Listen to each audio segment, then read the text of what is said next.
we are now playing in Gold ELO. We are starting off Gold 4, and we're going to teach you how to climb out of Gold. So, first things first, I just want to say that this is usually the ELO where you can start to see, this is where people are starting to finally get that understanding of the game. This is where the noob is left behind, and you're starting to take ranked more seriously. Ranked is finally starting to give you that type of serotonin, that jittery feeling of, I want more, I want to grind for more, you know, especially when you're able to queue in games where sometimes you're playing with platinums, you know, you're starting to finally feel like, here I am, I understand how the game works, the meta is starting to form a little bit in your games, you know, macro is starting to make sense, the mechanics is getting a little bit better. So this is an ELO where I'm actually going to take the same approach that I took with iron, bronze, silver. We're going to take it in gold, we're going to take it in plat, we're going to take it all the way to diamond, master, and even grandmaster. And I want to show you guys that you can actually play the same exact playstyle every game, every ELO, every MMR bracket. So first things first, we're going to be starting top, pathing towards bot, because we're playing blue Kayn, and I want to get my blue form. So what we're going to do is play for that juicy gank spot. Now if you guys are wondering why am I going blue this game, well I always say, the one shot 3 or more you go blue, and if not you go red. And one shot Zed, and one shot Syndra, and I could one shot Jinx. It's actually funny because I was talking about that meta making sense, you know, meta is finally starting to be a thing, and they have a Jinx top, so kind of interesting. And I would like to point out that I feel like I played a little bit in gold. This isn't my first game in gold. I played a little bit in gold, and I have to say that gold is definitely a much nicer ELO. Players are much more willing to work together. Silver ELO is very toxic. Silver and plat, I'd say if you're a gold player, enjoy it while you can, because this is truly, honestly, in my opinion, most enjoyable ELO to play in. Now, I know some people will probably say in the comments down below, well, I don't agree. Well, you have to keep in mind, this is NA gold, maybe you're from another region. Play in NA gold and you disagree. Let me tell you something, you do not want to get the plat. You think gold is too toxic for you? Plat is, we'll go over plat when I get there, but either way. I was playing a little bit in plat last night, and it gets a little bit crazy. By the way, this was Karasmai. Oh, Frame, thank you for the 7 months. We'll go back. Final form Frame subs for another month. Thank you, Frame. I'm lagging a little bit. Okay, we're good. Okay, we could use our Q here. We're looking bot. Notice how bot lane's shoved a lot. Can't really look for that gank, but because they're shoving, we could easily look to just hover them. Vision. We do know that the enemy bot lane leash because they were not in lane immediately. Jinx was camping in that top rush, so we knew that she was faking her leash. So this means that Mordekaiser should be around over there. So just keep in mind how efficient this being able to clear fast. This will work for you in every single ELO. Yo, Faye Hales, thanks so much for the prime. Appreciate that so much. This will work for you in every single ELO. Just gonna go for this very aggressive gank here. We got a lot of sums out of that. Now we could shove this wave. And the good thing about shoving this wave is that if we force them to stay, then we could easily look for a kill here. Can we? Do have a lot of HP, but I also don't want them to freeze the wave, so I'll just shove it in. Kind of unlucky that Zeri died, but we got some subs. See, the important thing to take out of that gank was just the fact that we got sums. A lot of the times I'm noticing when I'm ganking for lanes and lower elos, it won't work out how I want it to, but as long as I don't die and I'm able to get back to my routine, I'm usually, you know, benefiting. Something as, you know, as minor as just taking a flash or taking a heal or taking something like that is all you really need to do when you're looking for those ganks. A lot of people feel like they need to be doing this and that and this and that. Realistically, not. Because if you're playing a Kayn and you're playing to get your form, you know, when you're ganking, you're getting orbs, applying pressure, doing things. So even though Zeri died, I still would count that as a successful gank. If we're able to continue, you know, in that lane, playing through that lane, working that bottom side. That's how I know this game will be free. I'm also going to keep my eyes on top a little bit. I'm not going to look to gank top unless it's free. The only time I ever look to gank top or mid is if it's like free. Usually I just focus on one lane and try and get my form. It does look a little bit free, but looks can be very deceiving. She has no ghost, but she has flash. It's a big wave. Cho'Gath doesn't have a lot of mana. I don't have the damage to solo kill her. And she has sorcery, so this means that she could have Nimbus Cloak. So it'd be a lot nicer to just continue pathing bot and continue playing through that lane. And because Jinx is in such a long lane, whenever I get my Prowlers and or my form, I'll be able to kill her for free on repeat. reason why you can't play AD carry in top lane is because you can't really ever side lane.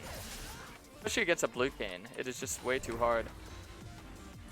So the general idea and concept of being a jungler is you always want to make sure that you are just resetting your camps as they respawn. And in between those camp respawn timers, you're looking to get whatever you can done on the map. Let's say after my first clear, you know, my second clear, maybe I'll look for a dragon if my team will help me. If the dragon's still up after my third clear, I'll usually look to solo it. I'm gonna look to use this plant.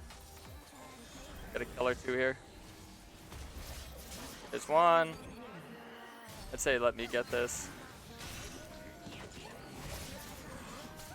Oh wait, what? That went through him.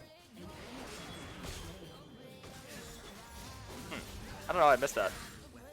My team wants to help me to the dragon. We can easily do this. I don't think we need to kill that that Mord, but if they do want to look for it, we can. That is a really big wave. And it looks like Kled is very willing to go for this dive. He's willing to tank it as well, because he knows that he has a tower aggro reset with dismount. That's actually very impressive that Kled called that. So like I said, when you start approaching gold elo, this is where people are starting to use their brains a lot more. So you have more to work with. I wouldn't say that you could rely on anyone, but you have more to work with, which is good. So notice that the more you climb, if you're just following this step-by-step guide, you're still able to input things. And the higher rank you get, the more you can input. And then that's when the game gets more and more and more fun. And the reason why I went for this dragon is, like I said, after 2 clears I looked at dragon. If someone on my team will help me, and I'm pinging and I'm pinging, I'm trying to get someone to help me. Because Zeri could help, Lux could help, Bled could help, someone could help. So hopefully. Yeah, there we go. We get some help. Thank you, sir. It's good to take those objectives if you can. And since we killed the enemy Jong, there's absolutely no reason why we shouldn't not. Because objectives is how you win games. They win games. That's it. Objectives. You get a lead, you get your objectives. See, notice if in all my games, you guys can rewatch this entire series, whether it's a good start, whether it's a bad start. You know, I've definitely lost my games. But I've had around a 95 to 97% win rate across around 100 plus games so far across all my accounts. I play them like a bajillion because, you know, just playing in every different MMR bracket. But you'll notice that I've only lost like 1 or 2 games, and it's usually where someone's just straight running the game down. And I actually won a lot of games where I got straight ran down as well. It just goes to show that a lot of people seem to think that no matter what they're doing, they can't climb. Well, I'm giving you a new opportunity and a new playstyle to work with. If you're doing this and you can't climb, then maybe there's something extremely wrong. Maybe you need a better gaming headset. I see how free of a kill that was, and I get my form. And if I was gonna say if I get my form, I'll look to force the rift because I'll be so strong. But sadly, I did not get my form there. We're like 1 hit away. And if you don't know, all that matters is if you have more of a certain orb. So since I have so many blue, if I just melee champ, if I had anyone once or twice, I'll get my form. I can't get too many red orbs though, because then I will get my red form. There's no cap. There's absolutely 0 cap. I would say the 2 main things to climbing. If you're watching this series and you're looking to climb, you want to be the best. You want to get high elo. 2 main things you want to work on: consistency and mental. If you are consistent and have a good mental, you will climb. I promise you. And you know, the limits to where you can climb is limitless. The more you play, the more you'll learn, the more you'll be comfortable, the more risky plays you'll make. And that's good. You want to be in that situation. Okay.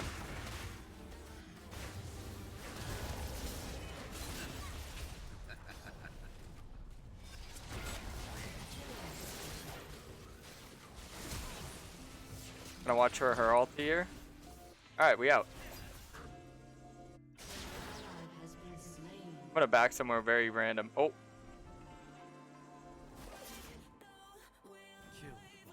That's why I made sure to use my sweeper there, boys. That is why I made sure to use my sweeper there, so I could see the Zed over the wall there.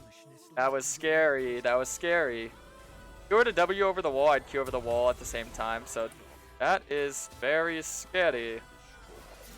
We weren't able to get the rift right there, but I was able to get a kill, get out. Not too bad.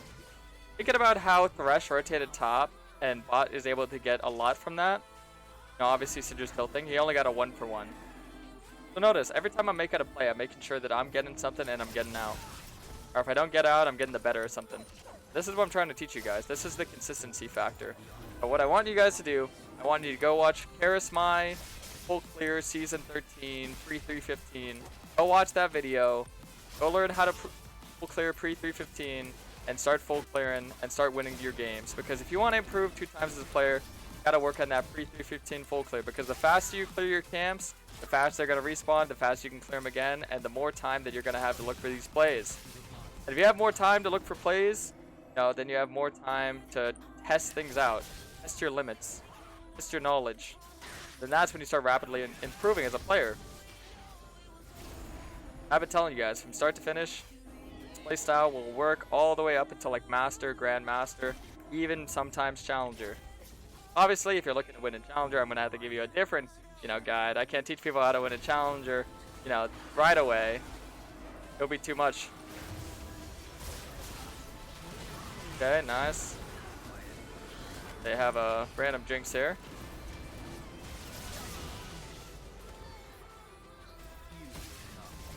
And the enemy support is tilted, which is perfect.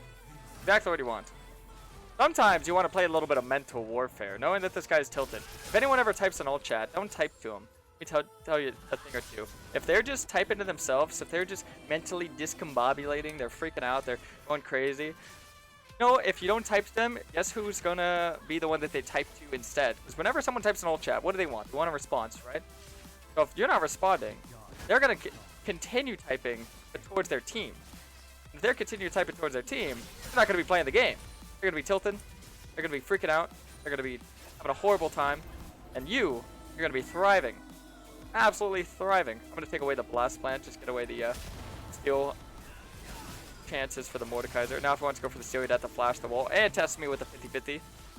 Because I'm confident in my 50-50, I'll do it. If I wasn't confident, I'd drag it out over here. If you want to be confident in your smites, I can teach you that too. Let me show you.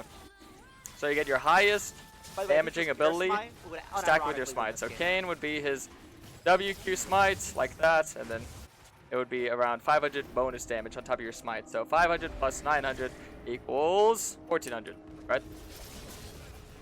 Yo, quit XP. Thanks to Prime. Appreciate that so much. Welcome to the Best Game Club. Itemization, very simple, boys. Buy your Prowlers and or Dustblade if you don't like Prowlers. Ionia Boots, of course. Man Immune. Not second, third, but you get your tier early on. So you start stacking it. Right now, I'm going to get my second lethality item. I'm looking at their team and I'm thinking, what do they have? Do they have a lot of shields? A little bit.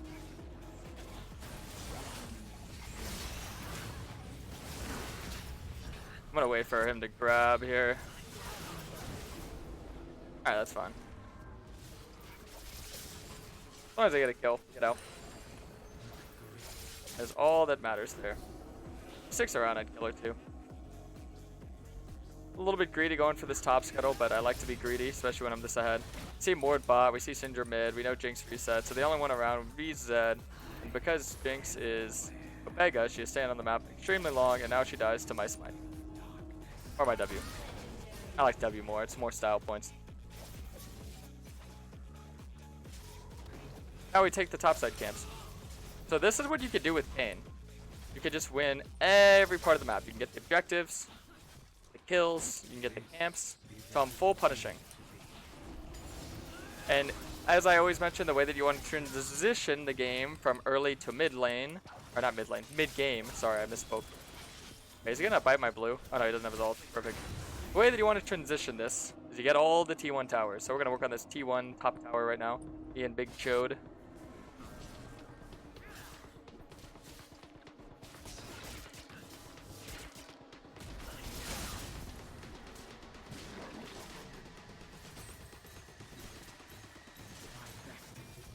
Be able to get it. Close, but no cigar. Alright. We'll look to reset. I'm still pretty strong here, but they have 3, so I'm not gonna overstay here. Yeah, they got shields with Thresh and Big Mord. I'll probably go Serpents. And then they got Zed shield with Eclipse. So they got some shields, so I'll get Serpents. Don't have shields, and they have a lot of CC, you can go Edge of Night. They don't have a lot of CC or shields, and you go Yumu's. Usually the way to go. I only count CC as hard CC because when you're playing a very high mobility carry such as blue Kayn, you know, typically you want to look to dodge everything as opposed to just letting the Edge of Night do it for you. Anytime I die by eating a skill shot that isn't hard CC, I usually say I deserve the death. That's my motto for that. Ooh, that was nice. Go inside the board. And now we get that top tower. We're pretty persistent playing around top side when you're this ahead because I do want to open up the entirety of the map. So now we did. Mission complete. I can go for my bot side camps. If I want to and or if I need to, I can reset before the rift. But I probably don't need to. I'll just stay on the map. If I felt like I needed to, on an extra Warhammer, longsword, I would. But when you're this ahead, you just can stay on the map. And the longer you stay on the map, the more XP, the more gold you can get. And when you reset, you get a massive power spike instead of just teeny tiny ones every now and then.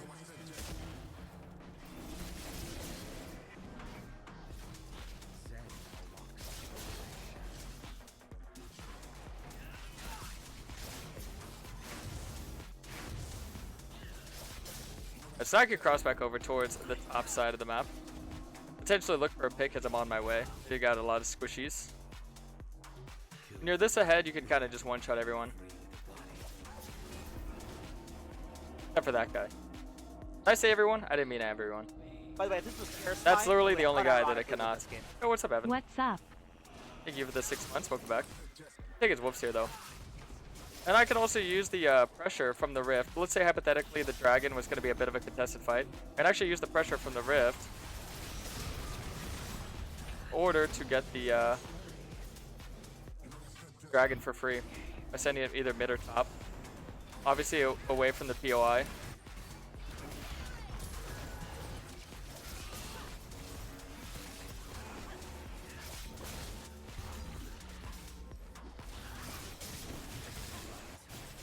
Yeah, Zeri seems pretty unhappy. You're gonna run into a lot of players like this Zeri, where she's like, taking my camp, leaving it there, not helping, just splitting and FFing. You're gonna run into a lot of players like that. So this is why you just work on the consistency and the mental. Because if you're always playing the way that you want to play, not letting someone control the way you play, and you're not letting someone get in control of your emotions, then that's how you can actually start to improve. And you'll feel yourself improve. I guarantee it. If after this game that you watch, you go play, you go follow what I'm telling you, you will feel yourself improve. You'll feel a lot more, what's the word? You'll feel a lot more independent as well. Now, I feel like a lot of players, I don't know why Zed's walking up to me like this. Kind of an insult. Ow. Yeah, the easy way to outplay Zed is just wait in your ulti. Oh man. Oh wait, he went and played Stone Caps and Kindle Gem. Okay, I was wondering why I didn't kill him there. Oh man, I trolled.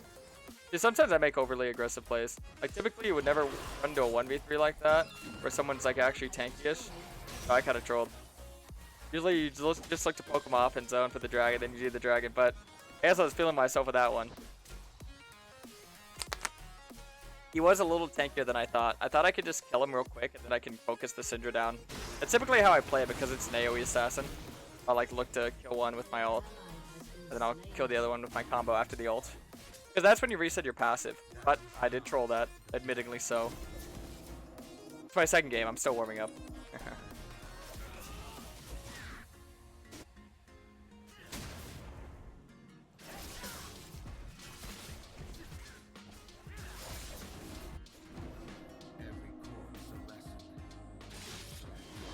Wait.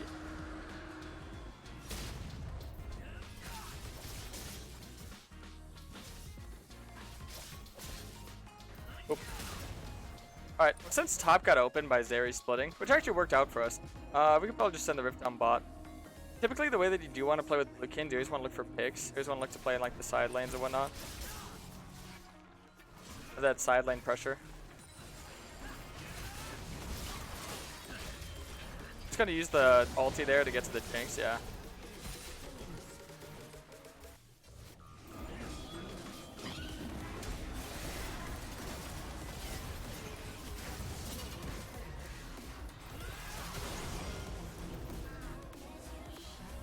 I do want to make sure that he's not whatchamacallit, are denying all this. Oh wait, he is. Never mind. The Syndra being there, I actually can't do anything to him.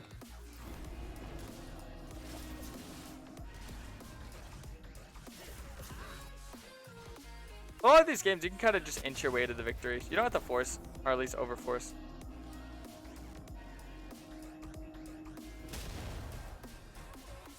You can see that you're going to be dealt a lot of very awkward hands, so you kind of need to be the one to mediate things. The consistency. I think side laning is very impactful with blue Kayn.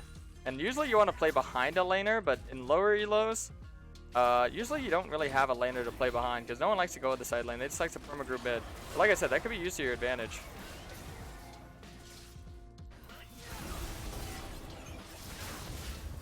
See, look, this is the way that you're going to play this combo.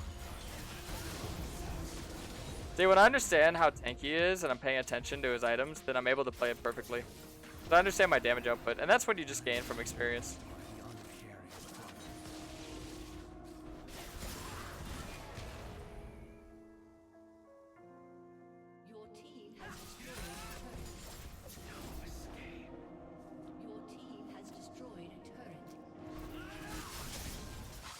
That's good. Got the bot turret. Something with the Zed kill. That's a lot of their gold, so take out their biggest threat is always very important. Yeah, I do also want to apply some pressure here because they're getting poked out a lot. To poke someone who looks to clear that. Oh no, they're all going for Kled. They're all going for Kled. I could just push top with the inhib. Use this top inhib to get pressure for the Baron.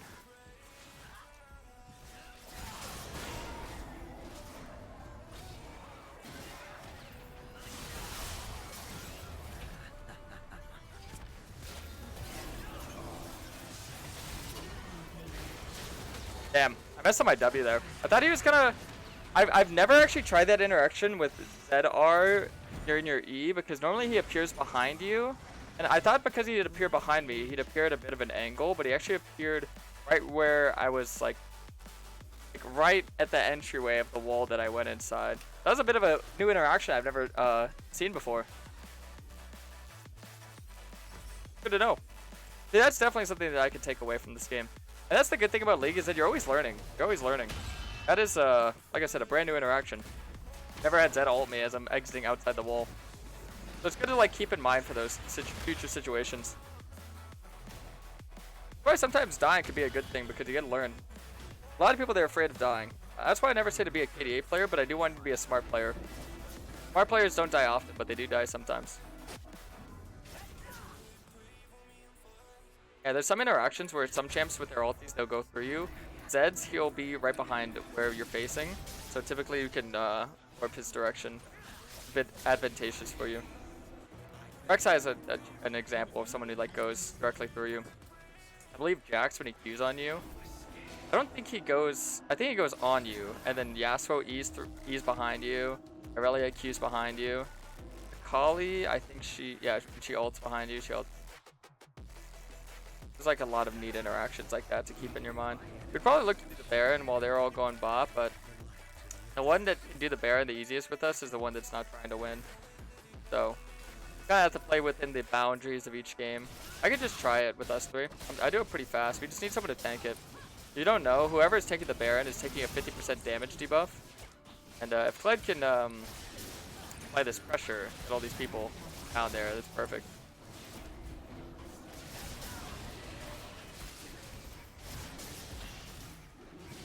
Nice. Alright, now we just get the Dragon Soul.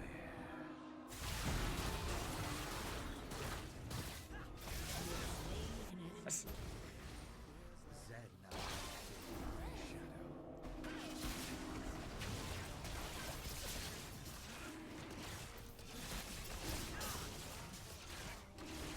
Since they have two open inhibs, it's pretty easy. We could either play split or we could just hard force on them.